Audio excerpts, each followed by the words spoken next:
ನಮಸ್ಕಾರ ಸ್ನೇಹಿತರೆ, ಇಂದು ನಾವು ಚಿಕ್ಕಮಗಳೂರು ಜಿಲ್ಲೆಯ ತಾರೀಕೆರೆ ತಾಲ್ಲೂಕಿನ ಅಮೃತಪುರದಲ್ಲಿರುವ ಪವಿತ್ರ ಶ್ರೀ ಶಾರದಾಂಬ ದೇವಿ ಹಾಗೂ ಶ್ರೀ ಅಮೃತೇಶ್ವರ ಸ್ವಾಮಿ ದೇವಸ್ಥಾನವನ್ನು ದರ್ಶನ ಮಾಡೋಣ.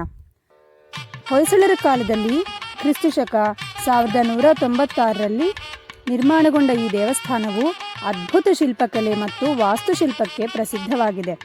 ದೇವಸ್ಥಾನದಲ್ಲಿ ಶ್ರೀ ಅಮೃತೇಶ್ವರ ಸ್ವಾಮಿ ಹಾಗೂ ವಿದ್ಯೆ ಮತ್ತು ಜ್ಞಾನದ ಅಧಿದೇವತೆಯಾದ ಶ್ರೀ ಶಾರದಾಂಬಾ ದೇವಿಯನ್ನು ಭಕ್ತರು ಭಕ್ತಿಯಿಂದ ಪೂಜಿಸುತ್ತಾರೆ. ದೇವಸ್ಥಾನದ ಗೋಡೆಗಳ ಮೇಲೆ ರಾಮಾಯಣ, ಮಹಾಭಾರತ ಹಾಗೂ ಶ್ರೀಕೃಷ್ಣನ ಜೀವನದ ಸುಂದರ ಶಿಲ್ಪಗಳನ್ನು ಕಾಣಬಹುದು. ಇಲ್ಲಿ ಪ್ರತಿದಿನ ಅನೇಕ ಭಕ್ತರು ಆಗಮಿಸಿ ದೇವಿಯ ಆಶೀರ್ವಾದ ಪಡೆಯುತ್ತಾರೆ.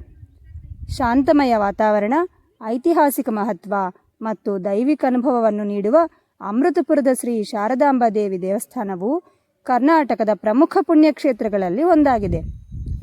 ಇಲ್ಲಿ ಶಾರದಾಂಬಾ ದೇವಸ್ಥಾನದಲ್ಲಿ ಚಿಕ್ಕ ಮಕ್ಕಳಿಗೆ ವಿದ್ಯಾಭ್ಯಾಸವನ್ನು, ಅಕ್ಷರಾಭ್ಯಾಸವನ್ನು ನೀಡಲಾಗುತ್ತದೆ. ಜೈ ಶಾರದಾಂಬಾ ಮಾತೆ, ಜೈ ಅಮೃತೇಶ್ವರ ಸ್ವಾಮಿ.